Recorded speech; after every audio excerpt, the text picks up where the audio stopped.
Greetings, Dennis Daniels here. I don't know about you, but I'm never super impressed with store-bought bread. So, let's make some of our own. It's pretty simple. There's only 4 ingredients: yeast, salt. I usually eyeball it. That's about enough. Put it in. This is some whole wheat flour. Nothing special. I like to mix the dry ingredients a little bit before I put in the water, but I've really not seen any big difference between one batch of bread versus another if I do or if I don't mix the dry ingredients first, but it makes sense. But in practice, I don't really see a difference. That being said, 1 part flour, half part water. So the ratio is 2 to 1. 2 flours, 1 water. And stir, stir, stir, stir, stir, stir. Stir, stir, stir. Stir, stir, stir. And there are plenty of people who use a machine to do this, and they're welcome to it. But people have been making bread for literally thousands, if not 10,000 years.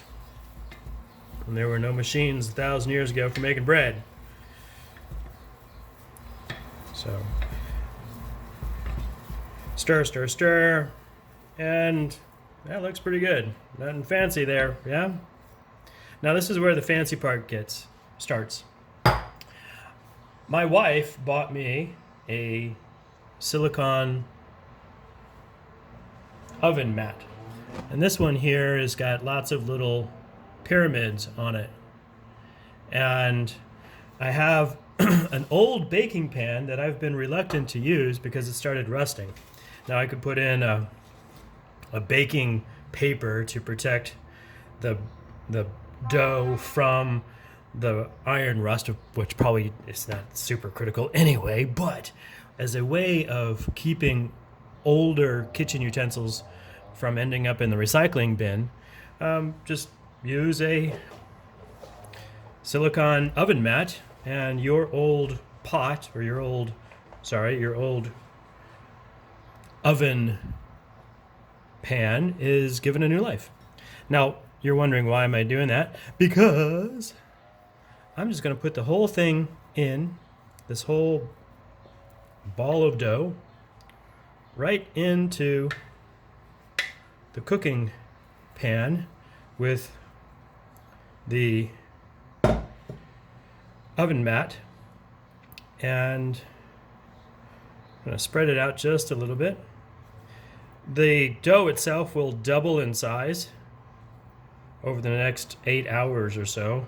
And I think I've posted videos on what that looks like. It's the wonders of biology and chemistry. So I'm just going to spread that out like this. And it'll rise, double in size over the next 6 to 8 hours. And I can just cover it up like that.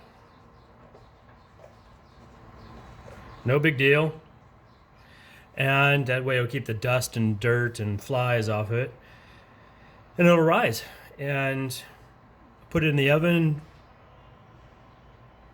for 18 minutes at 180 degrees Celsius. Sorry, I don't remember what Celsius is to Fahrenheit, but that's all it's required for making a really quite decent homemade bread. And one of the nice things I must say about this kind of pyramid silicone baking sheet is that it's easy to clean, A, and B, because it has so many ridges, the bread will come out a lot crunchier because it has so much more surface area for the crust to take advantage of. So that's it. That's how to make fast, delicious homemade bread. Hope you enjoyed this little video, and happy baking.